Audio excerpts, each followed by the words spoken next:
కోయంబత్తూర్‌లో మేము తీసుకున్న హోటల్‌కి దగ్గర ఒక అయ్యప్ప స్వామి టెంపుల్ ఉందంటే ఎళ్ళామనమాట. చాలా బావుంది టెంపుల్ అయితే. ఇది చూసారా కింద టర్టాయిస్ పైన ఎలక ఎంత బావుంది కదా చూడ్డానికి.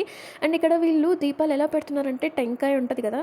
ఆ చిప్పలో పెడుతున్నారు. నాకు బా అనిపించింది చూడ్డానికి చాలా బావుందసలు. అండ్ నెక్స్ట్ టెంపుల్‌ని విజిట్ చేశాక మేము జీడీ కార్స్‌కెళ్ళామనమాట. ఇది చూసారా జీడీ నాయుడు అనమాట ఇక్కడ. వాళ్ళు ఎలా దేనితో తయారు చేశారో తెలీదు గానీ భలే ఉంది. ఒక సైడ్‌కెళ్తే ఆయన ఫేస్ కనిపిస్తది. ఇంకో సైడ్ ఎళ్తే నార్మల్‌గా ఉంటది. అండ్ దాని వెనకాల ఇది ఒక గేమ్ టైప్ పెట్టారనమాట చూడ్డానికి భలే ఉంది. మొత్తం ఓవరాల్ వ్యూ అయితే ఇది కొంచెం ట్రీ లాగా అనిపిస్తది. సో, ఆ బాల్స్ అనేవి పైకెళ్తూ, కిందకెళ్తూ భలే ఉంది చూడ్డానికి. అండ్ దెన్ మనం లోపలికి టికెట్స్ తీసుకోవాలనమాట. సో, టికెట్స్ తీసుకుంటే ఈ బ్యాండ్స్ ఇస్తారు. ఇవి వేసుకుంటే మనకు లోపలికి అలో ఉంటది. ఇవి లేకపోతే అలో చేయరంట. సో, ఇంక మేమైతే వేసేసుకున్నాము. దాంతో పాటు టికెట్ గూడా ఇచ్చారనమాట. ఎందుకంటే మేమైతే 2 తీసుకున్నాము. ఒకటి కారు, ఒకటి మ్యూజియం అనమాట. అండ్ ఇదొచ్చేసి లగేజ్‌కి మనం ఏదైనా లగేజ్ తీసుకుంటే అక్కడ పెట్టేయాలనమాట. అప్పుడు మనకి లాకరా లేకపోతే నార్మలా అని అడుగుతారు. నార్మల్ అయితే ₹10, లాకర్‌లో పెట్టుకోవాలంటే ₹20 అడుగుతారనమాట. అండ్ ఇదొచ్చేసి చిన్న చిన్న కార్స్ పెట్టారు స్టార్టింగ్‌లోనే. అండ్ బుక్స్ కూడా కార్స్‌కి సంబంధించిందే ఉంది.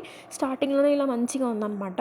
అండ్ లోపల అయితే ఎంత బాగున్నాయో కార్స్ ఒక్కొక్కటి అసలు చూస్తుంటే ఎంత బాగున్నాయి. ఇక్కడ చూస్తారా ఈ అమ్మాయి సేమ్ అంటే రియల్ అమ్మాయిలాగే అనిపించింది. బట్ చాలా బాగుంది కదా చూడ్డానికి. యాక్చువల్లీ ఇంకా చాలా కార్స్ ఉన్నాయి. నేను నెక్స్ట్ వీడియోలో పోస్ట్ చేస్తాను ఆ వీడియో.